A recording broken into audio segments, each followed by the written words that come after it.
4 June 1943. Railroad Street, Mexia, Texas. Le crayon tremble légèrement tandis qu'une officier vir Burkhardt écrivait dans son journal secret. Consignant des mots qui lui auraient valu l'isolement s'ils avaient été découverts par ses propres officiers. Les Américains doivent nous mentir.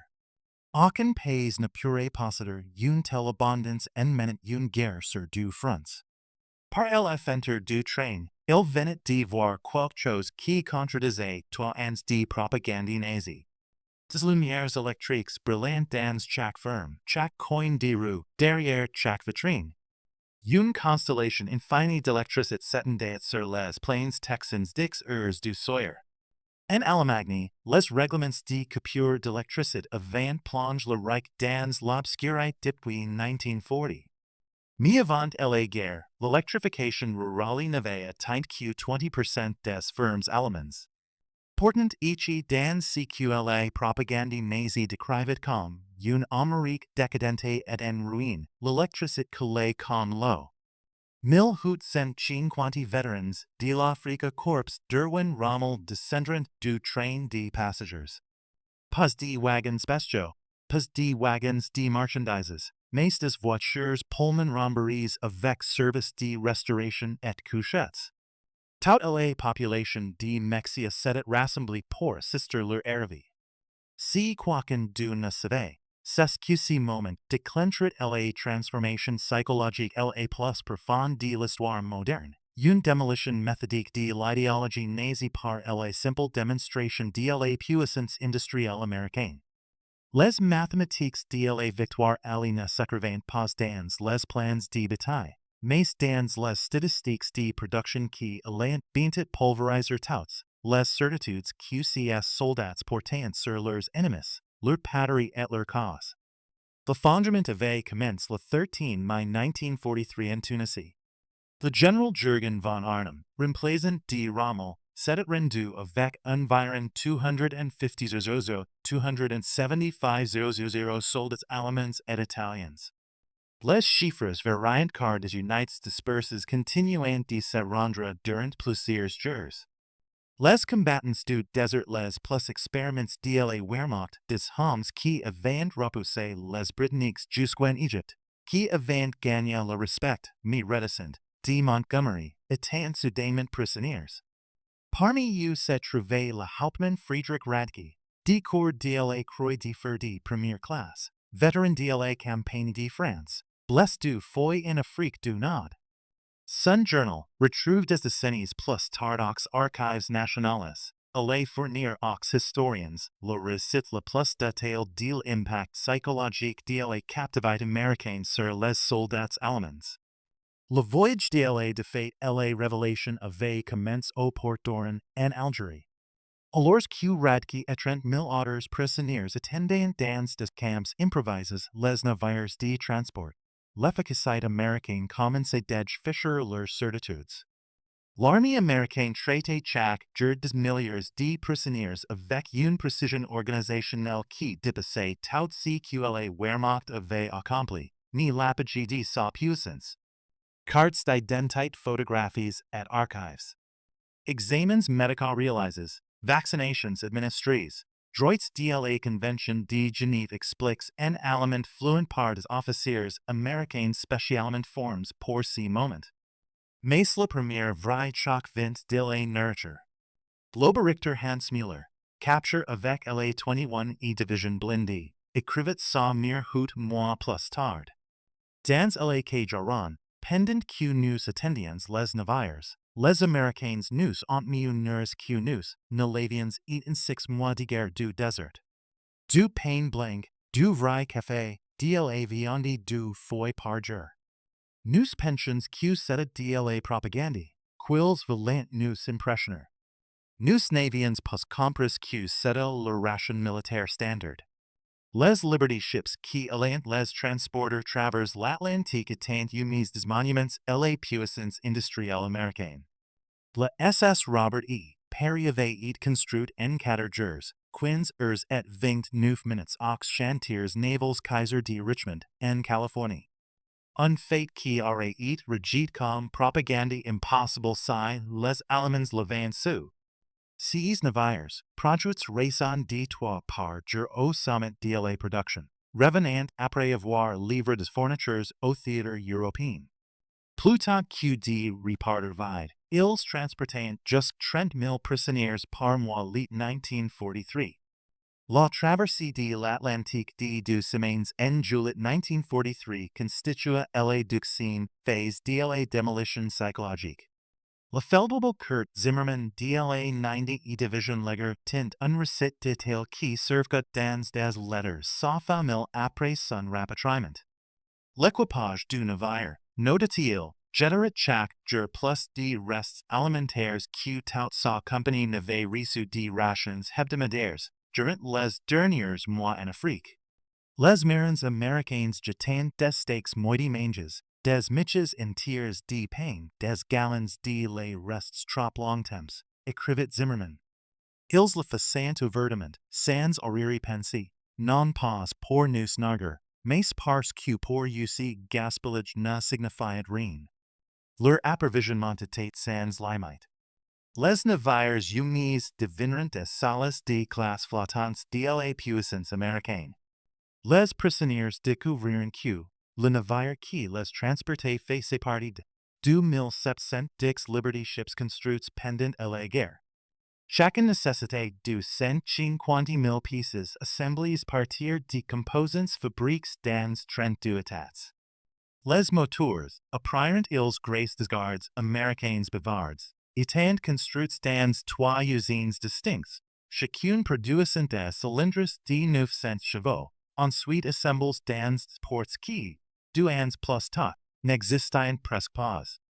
Le lieutenant-colonel Wilhelm von Staubern, issu d'une famille prussienne aristocratique ayant servi dans chaque guerre allemande depuis Frédéric le Grand, écrirait plus tard dans ses mémoires. Alors que notre navire approchait des côtes américaines, j'observai l'antenne radar tourner au-dessus de la passerelle. Cette technologie que nous pensions réserver nous mise à très aux Britanniques en quantité limitée, était un équipement standard sur un cargo. C'est alors que j'ai commencé à soupçonner que l'Allemagne avait déjà perdu la guerre. Le 2 août 1943, base navale de Norfolk, Virginie. La première vision de l'Amérique anéantit les derniers restes de la propagande nazie sur la faiblesse industrielle américaine. La base de Norfolk s'étendait sur plus de 1700 hectares, ses quais sur des kilomètres, ses grues chargeant et déchargeant des dizaines de navires simultanément. En une seule journée, ces ports traitaient plus de tonnage que l'ensemble du port de Hamburg en une semaine. Gerhard Johann Weber, ouvrier du Cine de la Ruhr avant sa conscription, compte 47 cargos divers stades de chargement ou de déchargement. Chaque grue, note-t-il dans son journal secret, soulevait des charges qui auront nécessité une douzaine de hommes et de chevaux en Allemagne. Elles fonctionnaient l'électricité, sans interruption, sans la fumée de charbon qui fait nos villes industrielles. Les prisonniers furent formés en colonnes pour la marche vers les trains en attente. Le long du trajet, ils passeront devant des parkings remplis d'automobiles civils, des centaines appartenant aux ouvriers du port. En Allemagne, la possession privée d'une voiture demeurait un privilège réservé aux riches et l'élite du parti. La Volkswagen, promise au peuple allemand depuis 1934, n'était resté qu'un harvet de propagande, avec moins de 1000 exemplaires livrés aux civils. Ici, de simples ouvriers allaient au travail dans leur propre voiture. Mais rien ne les prépara aux trains humides. Pas de wagons bestiaux, pas de wagons 40 et haut, 40 hommes au haut chevaux, qui avant transport les troupes allemandes travers l'Europe, mais de véritables voitures de passagers. Des voitures Pullman avec sièges rembourrés se transforment en couchettes. Des wagons restaurants avec nappes blanches et couvertes en argent. Des voitures d'observation avec de larges baies vitrées. Le Hauptmann Radke écrivit: Nous sommes montés comme des touristes, pas comme des prisonniers. Les gardes américains semblant presque n'est par tant de confort. Insurgents excuse me que la climatisation ne fonctionne pas correctement dans leur wagon. DLA climatisation. En plein mois d'août, nous pensions que ces luxe n'existait que dans le train personnel de Hitler. Le voyage de 3 jours en train, de Norfolk jusqu'aux camps du Texas et de l'Oklahoma, allait s'avérer plus destructeur pour l'idéologie nazie que n'importe quel défaite militaire. Tandis que les trains roulaient travers la Virginie, les prisonniers collaient leur visage contre les vitres, découvrant une américaine pouvait exister d'après tout ce qu'on leur avait dit. Chaque petite ville flamboyait de lumière. Martinsville, Danville, Greensboro, des communautés qui, en Allemagne, auraient pu eu la chance de voir un seul réverbère électrique, exhibiant des vitrines allemands, des enseignes lumineuses, des maisons éclairées dans plusieurs pieces. Les trains passant devant des usines travaillant de nuit, leurs fenêtres rayonnantes, des parkings pleins mi minuit. L'Obergefreiter Meyer, dont la purité responsable d'Eilet pour le parti nazi Hamburg, écrivait dans une lettre retrouvée en 1987. Nous ons traverse des dizaines de villes cette première nuit. Chacune avait plus d'électricité que toute la ville de Hamburg. Les gardes nous diront que c'est normal que chaque ville américaine avait l'électricité depuis les années 1920. Je l'ai traité de mentor. Il est simplement hos les épaules et dit que nous verrions. Roanoke en Virginie, le train sortait pour l'eau et le charbon. Les prisonniers observant les caminos américains accomplir en 30 minutes ce qui aurait pris 2 heures en Allemagne. Chargeurs de charbon automatisés, pompes électriques, systems de lubrification mécanisés. Chaque aspect de l'opération démontrait une supériorité technologique. Plus troublant encore était l'essence opérante des ouvriers humains. Ils portaient des bottes de cuir qui auraient coûté 2 mois de salaire un ouvrier allemand. Ils buvaient du Coca-Cola dans des bouteilles en verre jetant les vides dans des bacs sans y penser. Ils fumaient sans cesse, écrasant leurs cigarettes moitié consommées. Le faible Heinrich Müller, ingénieur électricien chez Siemens avant la guerre, calcula que la seule guerre de triage au il sardin consommé en une heure plus d'électricité que tout son quartier Berlin en une journée. Le gaspillage était magnifique, écrivait-il. Ils laissaient les lumières allumées dans des bâtiments vides. Des ventilateurs électriques tournaient dans des pièces inoccupées. C'était l'insouciance d'une ressource infinie. Mesure que les trains traversant la Tennessee et la Kentucky, les prisonniers furent confrontés à la puissance industrielle américaine dans toute son ampleur. Par les fenêtres, ils virent défiler des usines sans fin, chacune plus vaste que toutes ces quilles avant connues en Allemagne. L'usine d'aluminium Alcoa, au Tennessee, s'étendait surprise de 5 kilomètres le long de la rivière. Ses fours électriques consomment 175 000 kilowatts, plus que toute la ville de Munich. Prise de Louisville, les trains ralentirent en passant devant le complexe de Rubbertown, où des usines de caoutchouc synthétique avant surgi de champs vides en seulement 18 mois. 4 immenses installations, chacune employant des milliers d'ouvriers, produisant 800 000 tonnes de caoutchouc synthétique par an. L'Allemagne, malgré l'invention du précédent, n'avait jamais dépassé 120 000 tonnes lors de sa meilleure année. L'Oberleutnant Erich Hoffmann, chimiste chez IG Farben, comprit immédiatement les implications. Dans un entretien d'après-guerre, il se souvenait, je connaissais ces usines. Je voyais les colonnes de distillation, les croqueurs catalytiques. Chaque installation était plus avancée que toutes ces que nous avions construites, et il y en avait 4 rien que dans cet endroit. On nous dit qu'il y en avait des dizaines d'autres travers le pays. Les trains passeront devant l'usine Willow Run de Ford, prise de Detroit, visible des kilomètres. Cette seule usine, construite en seulement 9 mois, produisait un bombardier B-24 Liberator toutes les 63 minutes. Au sommet de la production, 42 000 ouvriers assemblant des bombardiers partir d'un 1,550,000 pieces fabriquées par 1,500 sous-traitants. L'usine occupait 2,500,000 pieds carrés de surface au sol et consommait plus d'électricité que la ville allemande de Cologne. Hutman Verli, un pilote de la Luftwaffe abattu au dessus de la Tunisie, pressa son visage contre la fenêtre au passage. Elle compte d'except B24 different stades de construction visibles depuis le train. On nous savait que les avions américains étaient inférieurs, fabriques la hate, quils tomberaient en morceaux au combat. Mais je pouvais voir la précision des chaînes de montage, la qualité de la construction. Si n'étaient pas des appareils inférieurs. Ils étaient simplement construits, plus vite que ce que nous pouvions imaginer possible. Plus les trains s'enfonçaient en Amérique, plus la destruction de la mythologie nazie devenait complète. Saint-Louis, ils traverseront le fleuve Mississippi sur le pont Eads, tandis qu'en dessus des barges transportant plus de grains que la récolte allemande de 1942. Les prisonniers pouvaient voir de silos grains s'étendre le long des deux rives, chacun contenant assez de blé pour nourrir une ville allemande pendant des mois. Unreich Carl Schmitt, fils de fermier bavarois, écrivait dans son journal.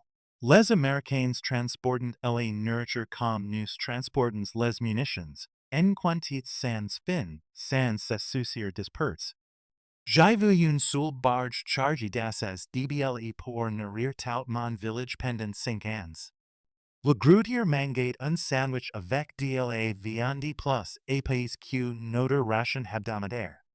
Kansas City, le train s'arrêta dans un immense parc bestiaux aux dizaines de milliers d'étés de bétail attendant l'abattage. L'odeur des abattoirs emplissait l'air sur des kilomètres.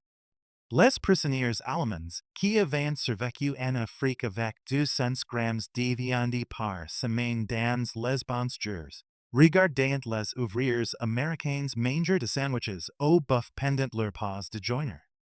Ils mangeaient de la viande comme nous mangeons du pain, écrivait le grenadier Paul Fischer. Non, c'est faux. Ils mangeaient de la viande comme nous aurions voulu pouvoir manger du pain.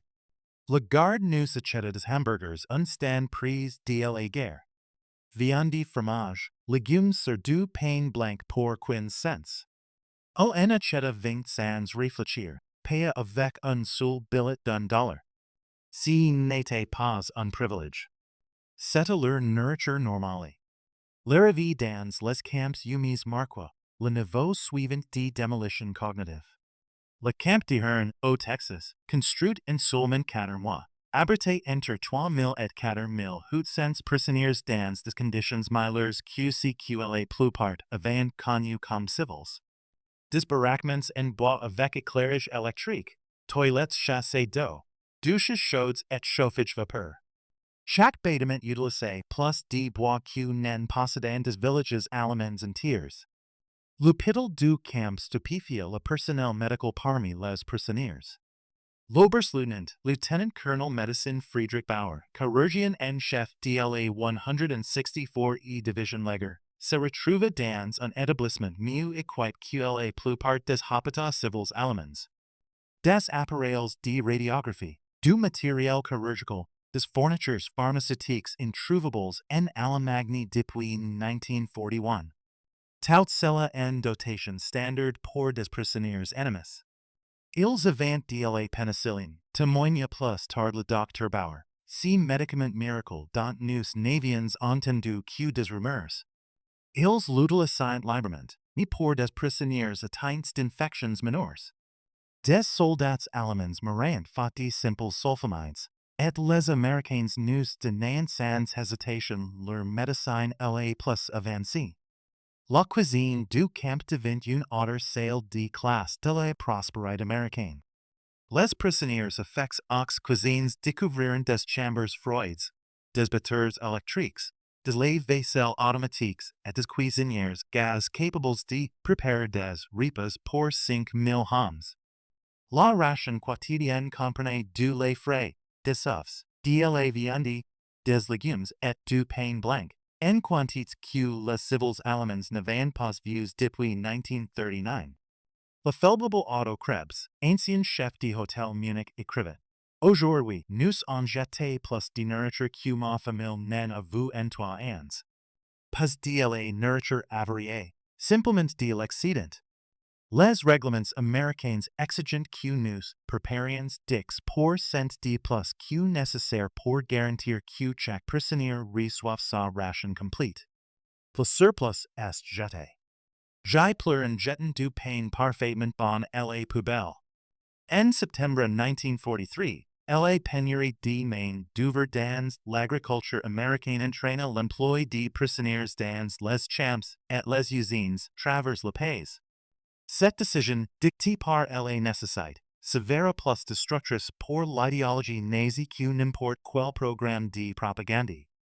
Des groupes de prisonniers étaient transportés chaque jour par camion vers des sites de travail, traversant le cœur de l'Amérique sans bandeau ni itinéraires restreints. Ils voyaient tout. Les champs infinis de masse et de blé, les usines fonctionnant en 3 équipes, les magasins pleins de marchandises, les parkings remplis de voitures, les maisons avec réfrigérateurs et radios. Dans une engrenus de coton prise de Houston, ratia Herbert Lang vit une seule machine trader plus de coton en une heure tout son village n'aurait pu en guerre en un mois avec des méthodes traditionnelles.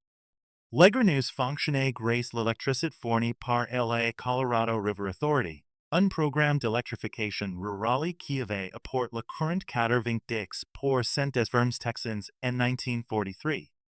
Le fermier qui possédait l'engrenus n'était personne de spécial, note Lang. Pas un aristocrate, pas un membre du parti, juste un fermier.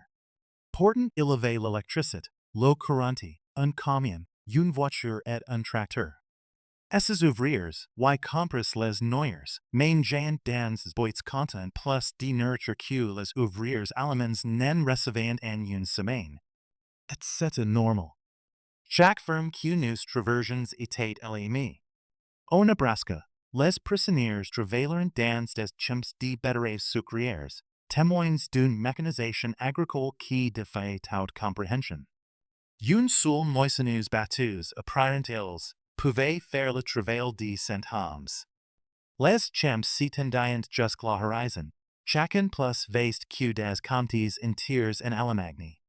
Les fermiers parlaient avec désinvolture de rendements qui auraient relief du fantasme en Allemagne, soit compté boisseau de blé lacquer contre 30 sur les malheurs tours allemands.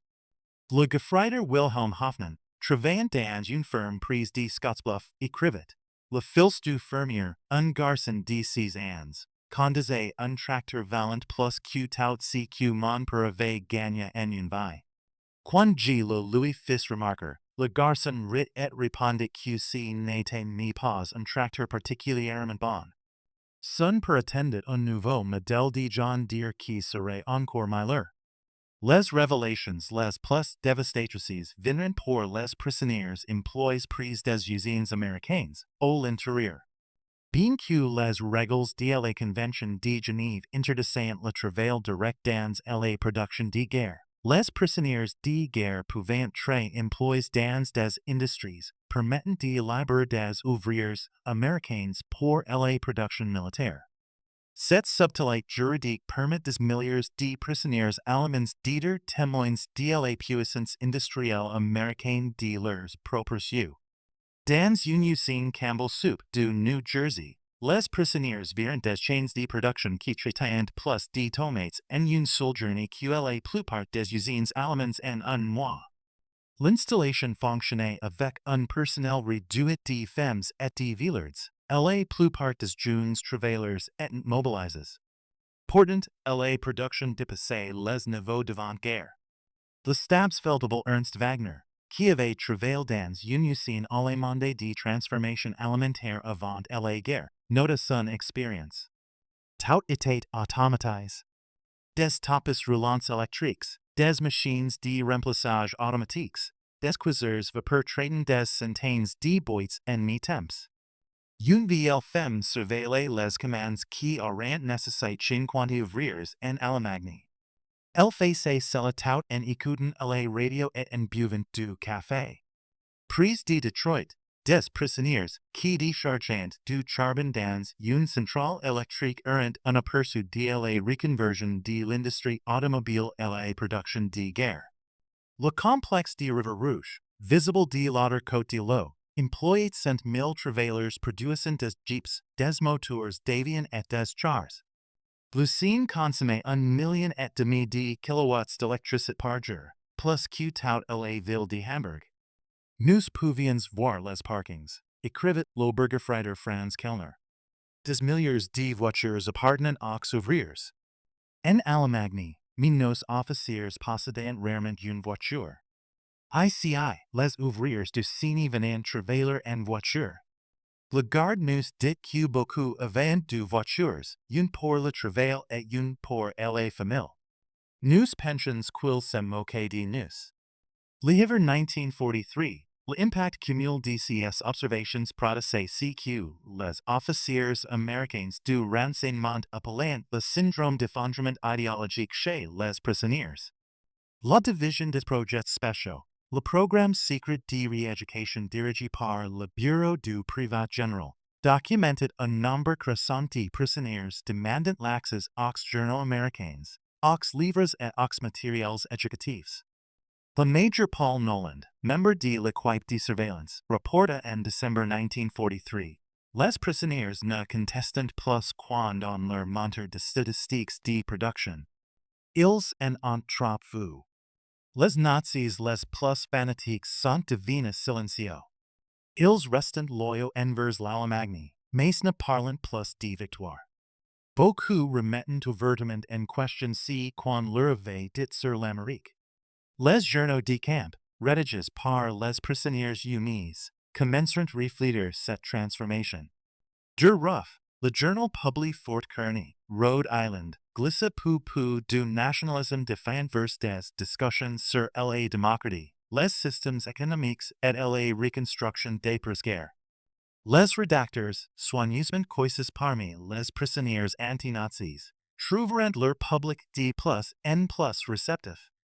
Le lieutenant Herman Gutz, capturé avec la 10e division blindée, écrivit dans une lettre passée par la censure américaine. On nous avait dit que l'Amérique était une nation bâtarde, faible, divisée, contrôlée par les Juifs, incapable de prouesses militaires. Chaque jour que j'ai passé ici, je vois l'inverse. C'est la nation la plus organisée, unie et puissante de la terre. On nous a raconté des contes de faits inventés par des criminels. Le coup le plus dévastateur porté à l'idéologie nazie vint d'une source inattendue. Le traitement réservé aux prisonniers italiens après la reddition de l'Italie en septembre 1943. Les prisonniers italiens qui acceptèrent de coopérer furent intégrés dans des unités de service italiennes, reçurent de meilleurs logements, une paix plus élevée et davantage de liberté. Les prisonniers allemands virent leurs anciens alliés travailler aux côtés des Américains, manger dans des restaurants américains, certains même sortir avec des femmes américaines. Le Heidemann Friedrich Schultz écrivit « Les Italiens nous ont trahis, et pourtant ils sont mieux traités que nous les traitions comme alliés. Ils travaillent librement, gagnent de l'argent, envoient des colis chez eux. Les Américains ne leur montrent aucune haine. Cette démocratie qu'on nous a appris à mépriser paraît plus honorable que notre propre système. » Noël 1943 eut l'impact psychologique le plus profond. Des organisations américaines, des églises et des associations locales envoyèrent 500 000 colis de Noël aux prisonniers allemands, ennemis qui avaient tenté de tuer des soldats américains quelques mois plus tôt. Chaque colis contenait des cigarettes, des bonbons, des articles de toilette et des jeux. Les communautés locales invitèrent des prisonniers au repas de Noël, bien que les règlements empêchèrent la plupart d'accepter. Au camp de Herne, au Texas, la chorale de l'église méthodiste locale interpréta des chants de Noël en allemand pour les prisonniers. Les femmes de Herne envoyèrent des biscuits et des gâteaux faits maison. Les scouts livrèrent des cartes de Noël fabriquées à la main. Cette bienveillance envers les ennemis brisa les derniers vestiges de la théorie raciale nazie. L'oberlieutenant Walter Muelle, dont le frère était mort dans le bombardement de Hambourg, écrivit « Ils savent que nous sommes leurs ennemis. Beaucoup ont des fils et des maris combattant contre nos armées. Pourtant, ils nous témoignent une charité chrétienne, pas de la propagande, mais une vraie gentillesse. Quel genre de peuple traite ainsi ses ennemis? Seulement ceux qui sont absolument certains de leur victoire et sûrs de leur puissance. Le festin de Noël lui-même défia toute compréhension. Dinde, jambon, purée de pommes de terre, sauce, légumes, tartes, glaces. Des quantités de nourriture que l'Allemagne n'avait pas vues depuis avant la Première Guerre mondiale. Les prisonniers mangèrent jusqu'à en être malades, incapables de comprendre que de telles ressources puissent être offertes à des ennemis. Nous avons mangé comme des rois, écrivit le Feldwebel-Lança. Mieux que ne mangent les généraux allemands, mieux que les dirigeants du parti.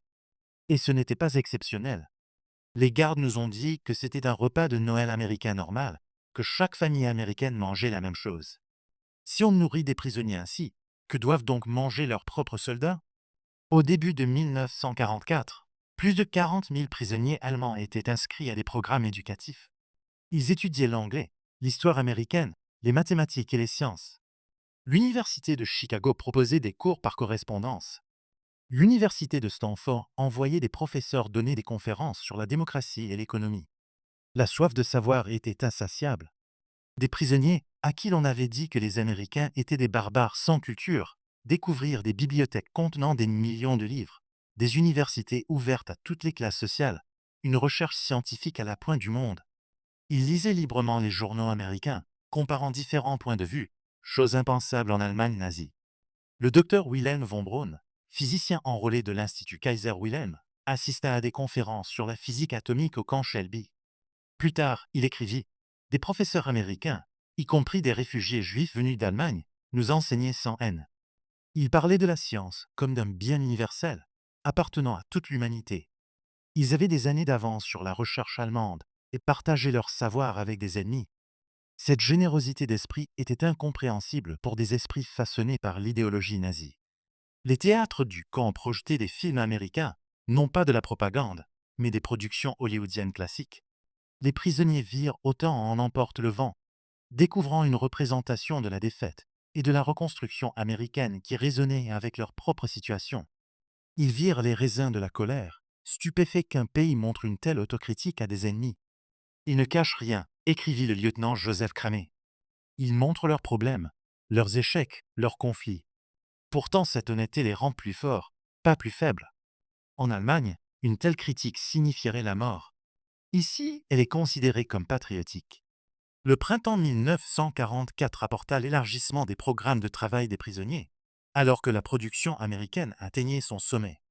Les prisonniers allemands travaillaient dans des conserveries, des usines de transformation et des ateliers, témoignant de toute la puissance industrielle américaine.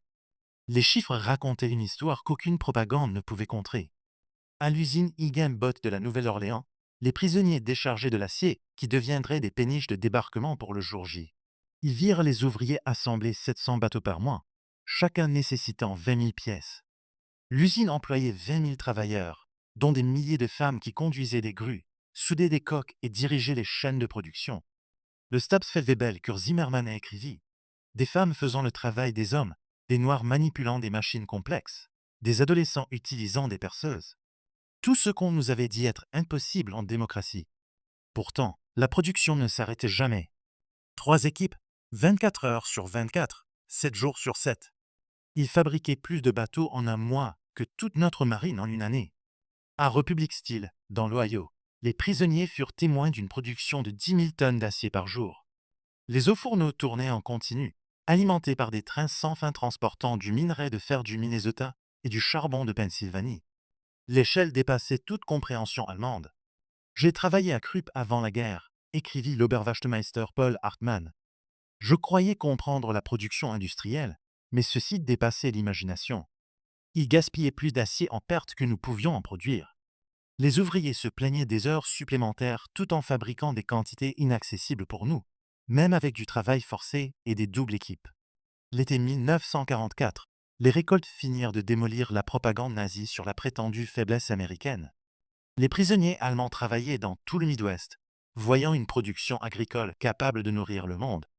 Au Kansas, ils assistèrent aux moissons de blé, où une seule ferme produisait plus de grains que des provinces entières en Allemagne. Les moissonneuses avaleuses avançaient dans les champs comme des navires sur un océan doré, chacune récoltant 100 acres par jour. Les silos à grains qu'elle remplissait pouvaient contenir plus de blé que l'Allemagne n'en importait en une année entière. L'interofficier Franz Weber, un fermier de Prusse orientale, écrivit: Un fermier américain, avec ses machines, accomplit le travail de 100 fermiers allemands. Ils m'ont montré des photos aériennes de champs de blé s'étendant sur des milliers de kilomètres carrés. Ils pourraient perdre la moitié de leur récolte et avoir encore plus que toute l'Europe réunie. Dans la vallée centrale de Californie, les prisonniers cueillaient des fruits dans des vergers qui s'étendaient au-delà de l'horizon. Ils virent des fruits parfaitement bons jetés pour de simples défauts d'aspect, des fruits qui auraient été des trésors en Allemagne. Des récoltes entières étaient parfois détruites pour maintenir les prix, un concept qui provoquait des effondrements psychologiques chez des prisonniers venus d'une Allemagne affamée. Ils détruisent de la nourriture pour garder des prix stables, écrivit le geôlier Otto Schulz. Des montagnes d'oranges poussaient au bulldozer dans des fosses, parce qu'ils en avaient trop. Nous avons supplié qu'on nous permette de les envoyer en Allemagne à nos familles. Les gardes étaient compréhensifs, mais expliquaient que c'était impossible. Ce gaspillage prouvait stratégiquement des ressources illimitées.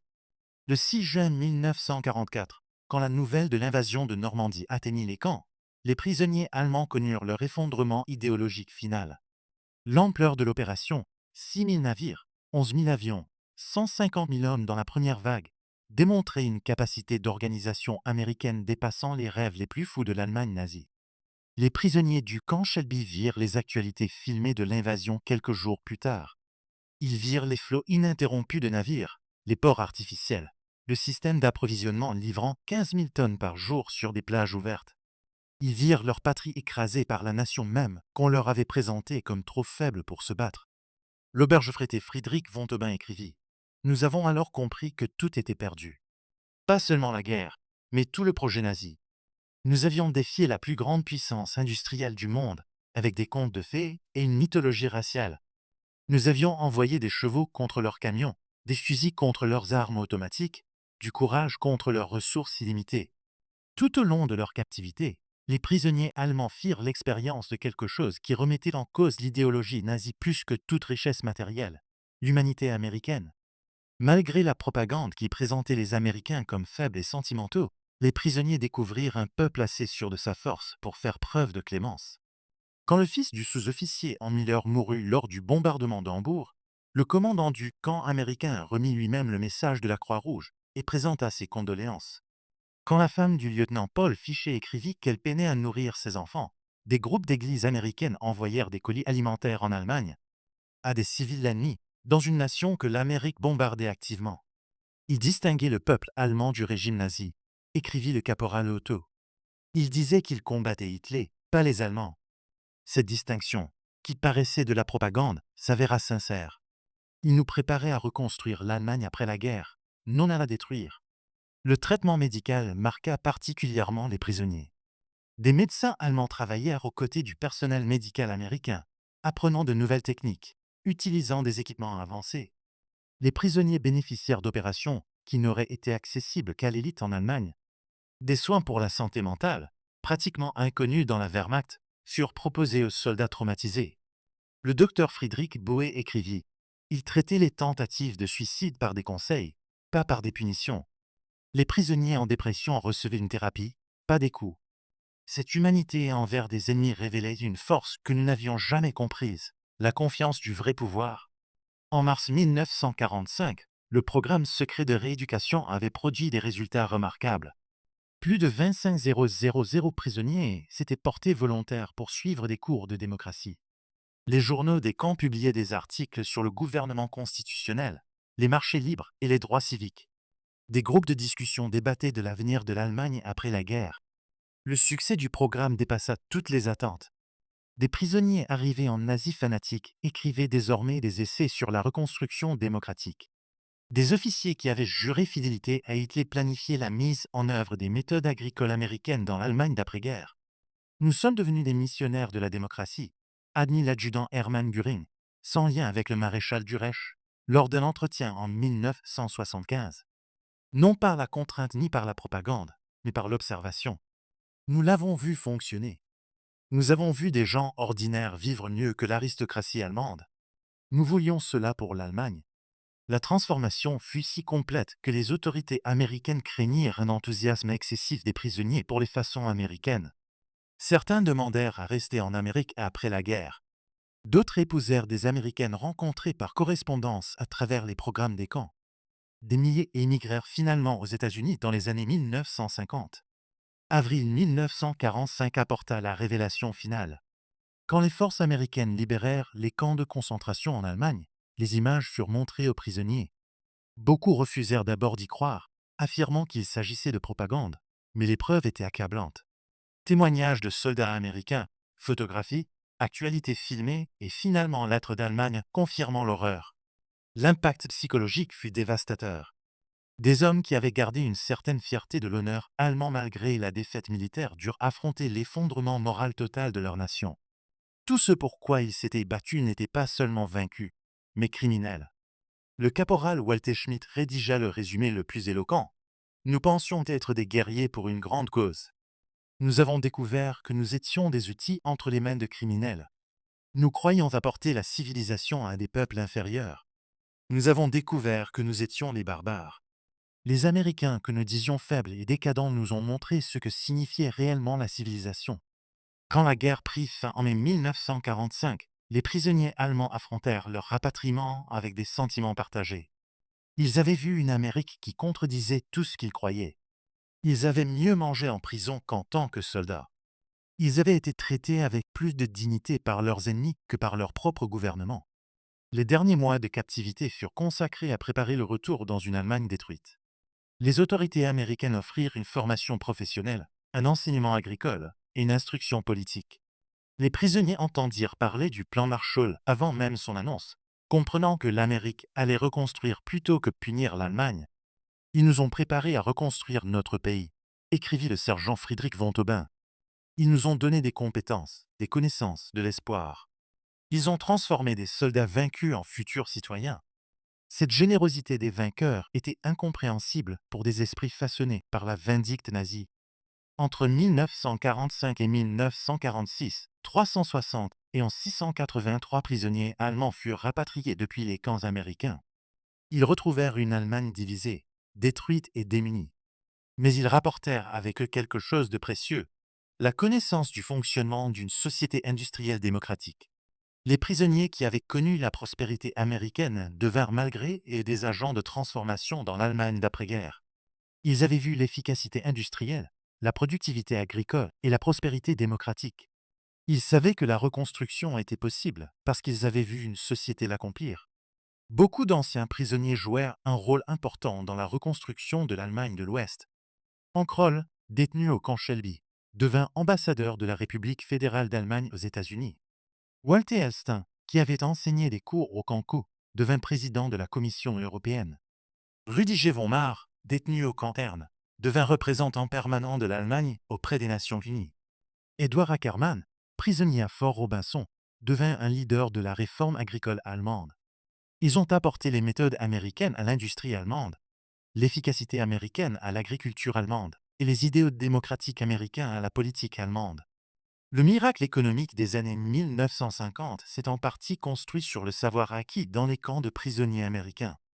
Nous avons appris que la prospérité venait de la liberté, pas de la conquête, écrivit Kroll dans ses mémoires. Nous avons vu que la démocratie créait la richesse, que la diversité apportait de la force, que bien traiter les travailleurs augmentait la production. Ces leçons, apprises en captivité, ont façonné la nouvelle Allemagne. Les historiens ont qualifié l'expérience des prisonniers allemands en Amérique de l'un des programmes de rééducation les plus réussis de l'histoire. Sans coercition, sans propagande au sens traditionnel, la puissance industrielle et la démocratie américaine ont transformé des nazis endurcis en futurs citoyens démocratiques. Le programme a réussi parce qu'il reposait non sur les mots, mais sur l'observation. Les prisonniers ont vu la société américaine fonctionner à son efficacité maximale, tout en traitant ses ennemis avec dignité. Ils ont été témoins d'une capacité industrielle qui faisait paraître la production allemande primitive. Ils ont découvert un niveau de vie qui réduisait les promesses nazies à de simples illusions. Le docteur Arnold Kramé, principal historien des prisonniers allemands en Amérique, conclut: l'Amérique a gagné la guerre de la propagande non par des slogans habiles, mais par la réalité brute. Chaque repas complet, Chaque lumière électrique, chaque toilette fonctionnelle était un argument contre le nazisme. Les prisonniers ont été convertis par la prospérité. Les statistiques confirment cette évaluation. Sur les 360 et 683 prisonniers allemands détenus en Amérique, moins de 1% ont tenté de s'évader, avec seulement 222 tentatives recensées. Les enquêtes d'après-guerre ont montré que 95% d'entre eux considéraient leur traitement comme bon ou excellent. Plus remarquable encore, des milliers ont maintenu une correspondance avec des familles américaines pendant des décennies après la guerre. En 1985, pour le 40 anniversaire de la fin de la guerre, les anciens prisonniers allemands organisèrent une réunion à Austin, au Texas. Plus de 500 anciens prisonniers retournèrent en Amérique, beaucoup amenant leurs familles pour leur montrer où leur transformation avait commencé. L'ancien libéré en vie, qui avait été détenu à Fort Robinson, Nebraska, puis était devenu médecin à Georgetown, dans le Maine, prit la parole. La vie dans les camps représentait une immense amélioration pour beaucoup d'entre nous qui avions grandi dans des appartements glaciaux en Allemagne. Nous avons découvert l'eau courante, le chauffage central, une nourriture abondante. Mais plus que cela, nous avons découvert la dignité. L'ancien Stabsfeldwebel Kurmir, qui avait travaillé dans des fermes en Iowa, ajouta « Les fermiers nous traitaient non comme des ennemis, mais comme de jeunes hommes loin de chez eux. Ils partageaient leurs repas, leurs connaissances, parfois leur maison.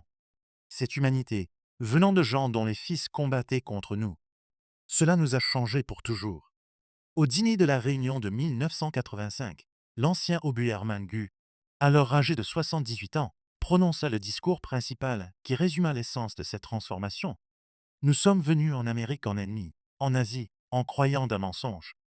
Nous en sommes repartis comme amis, comme démocrates, comme des hommes qui avaient vu la vérité. L'Amérique nous a montré que la force ne vient pas de la conquête, mais de la production. Pas de la haine, mais de la diversité. Pas de la tyrannie, mais de la liberté. Nous avons vu l'arsenal de la démocratie tourner à plein régime. Nous avons vu des fermiers qui nourrissaient le monde, des ouvriers qui fabriquaient les outils de la victoire, et des citoyens qui traitaient leurs ennemis avec dignité. Nous avons appris que la véritable arme de l'Amérique n'était pas ses bombes ou ses chars, mais sa capacité inépuisable de création et sa confiance inébranlable. Nous sommes retournés en Allemagne avec une mission, bâtir une société capable de créer plutôt que de détruire, de prospérer par la paix plutôt que par la guerre. L'Allemagne qui s'est relevée des cendres s'est construite sur des leçons apprises dans les camps de prisonniers américains. Nous qui étions venus en conquérants, nous sommes repartis en élèves. À l'Amérique, de vos anciens ennemis devenus vos amis, merci de nous avoir montré le chemin. L'auditorium éclata en ovations debout. Américains et Allemands ensemble, anciens ennemis unis dans la reconnaissance d'une transformation qui paraissait impossible lorsque les premiers trains étaient arrivés au Texas en juin 1943. L'ampleur de l'expérience des prisonniers allemands en Amérique peut se mesurer dans des statistiques frappantes qui révèlent à la fois l'ampleur de l'opération et son succès remarquable. Infrastructure des camps. Plus de 500 camps répartis dans 45 États, tous sauf le Nevada, le Dakota du Nord et le Vermont. 175 camps principaux avec 325 camps annexes. Des camps construits pour accueillir de 250 à 2000 prisonniers chacun. Construction achevée en moyenne en 90 jours par camp. Population carcérale, 360 et 683 prisonniers allemands, faisant partie d'un total de 425 860 et 11 prisonniers de l'Axe. Pic de population atteint en mai 1945. Moyenne de 20 nouvelles arrivées par mois en 1943. 30 000 par mois après le débarquement. 60 000 par mois dans les derniers mois de la guerre. Contribution au travail. 14 millions de journées de travail agricole. 100 millions de pieds-planches de bois traités. 230 millions de dollars de valeur de travail dans les années 1940, soit 80 cents de salaire quotidien par prisonnier. Les prisonniers ont comblé des pénuries de main-d'œuvre critiques dans 46 États. Statistiques d'évasion. Seulement 222 tentatives d'évasion sur plus de 360 et 000 prisonniers, soit 0,6%. Aucune évasion permanente réussie. La plupart des évadés furent repris en moins de 24 heures. Aucun civil américain n'a été blessé par des prisonniers évadés. Programme éducatif. Plus de 40 000 inscrits à des cours. 135 journaux de camp publiés. 30 000 suivant des cours d'anglais. 15 000 en formation professionnelle. 8000 inscrits à des cours universitaires par correspondance. Immigration d'après-guerre. Environ 5000 anciens prisonniers ont immigré aux États-Unis après la guerre. Plus de 12 000 anciens prisonniers maintinrent une correspondance avec des familles américaines. La durée moyenne de ces échanges fut de 31 ans. Beaucoup revinrent ensuite comme touristes ou partenaires commerciaux.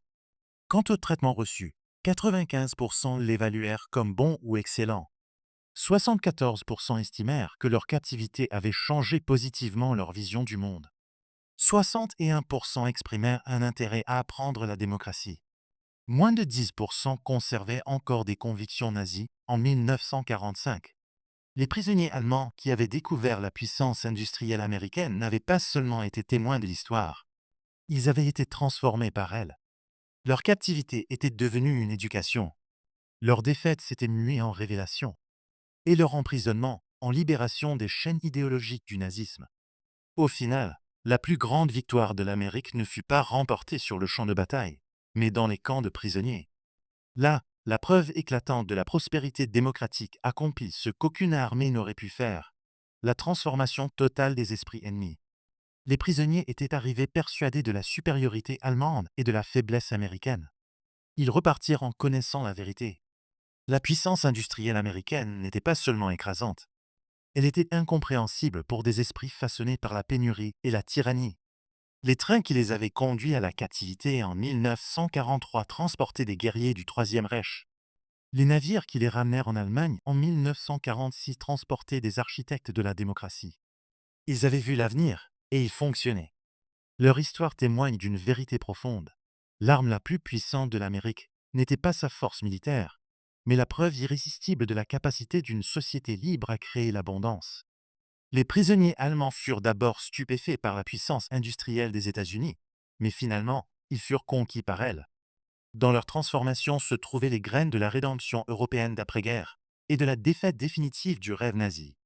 Ils rentrèrent en Allemagne non pas comme des ennemis vaincus, mais comme témoins de ce que des sociétés libres pouvaient accomplir. Le miracle économique qui transforma l'Allemagne de l'Ouest dans les années 50 fut bâti sur les fondations posées dans les camps américains, où des soldats ennemis avaient appris que la prospérité ne venait pas de la conquête, mais de la liberté. Pas de la supériorité raciale, mais de la dignité humaine. Pas du contrôle totalitaire, mais de la coopération démocratique. Ces prisonniers étaient arrivés en Amérique en pensant trouver une nation faible, divisée, proche de l'effondrement. À la place, ils découvrirent un colosse industriel à la puissance illimitée et à l'humanité surprenante. Ils étaient venus comme prisonniers de guerre, mais repartirent comme témoins de l'arsenal de la démocratie à son apogée. Dans leur émerveillement face à l'abondance américaine se trouvaient les germes psychologiques de l'Alliance atlantique, du plan Marshall et de la reconstruction démocratique de l'Allemagne. Ils avaient vu l'Amérique et ils ne furent jamais les mêmes. Leurs enfants grandiraient dans une Allemagne démocratique, alliée aux États-Unis. Un partenariat né de la transformation commençait lorsque 1850 vétérans de l'Afrika Korps descendirent d'un train à Mexia, au Texas, et découvrirent que tout ce qu'ils croyaient était faux. L'histoire des prisonniers allemands en Amérique est finalement une histoire de rédemption par la révélation. Elle prouve que les plus grandes victoires se remportent parfois non par la destruction, mais par la démonstration. Non par la propagande, mais par la prospérité. Non par la haine, mais par l'humanité. Les soldats allemands qui avaient vu la puissance industrielle américaine devinrent sans le vouloir des ambassadeurs de la démocratie, rapportant dans leur patrie les graines d'une transformation qui allait éclore en l'une des reconstructions les plus réussies de l'histoire moderne. Leur cheminement, de guerriers nazis à citoyens démocratiques, reste l'une des transformations les plus remarquables du XXe siècle, réalisée non par la force, mais par la preuve éclatante de ce que des hommes libres pouvaient accomplir ensemble. Au bout du compte, voilà quelle était l'arme secrète de l'Amérique. Non pas seulement la capacité à produire plus de chars et d'avions que n'importe quelle autre nation, mais la faculté de transformer des ennemis en amis par la simple puissance de l'exemple. Les prisonniers allemands furent frappés par la force industrielle des États-Unis, mais plus encore, ils en furent changés. Et dans ce changement se trouvait la base d'un monde meilleur.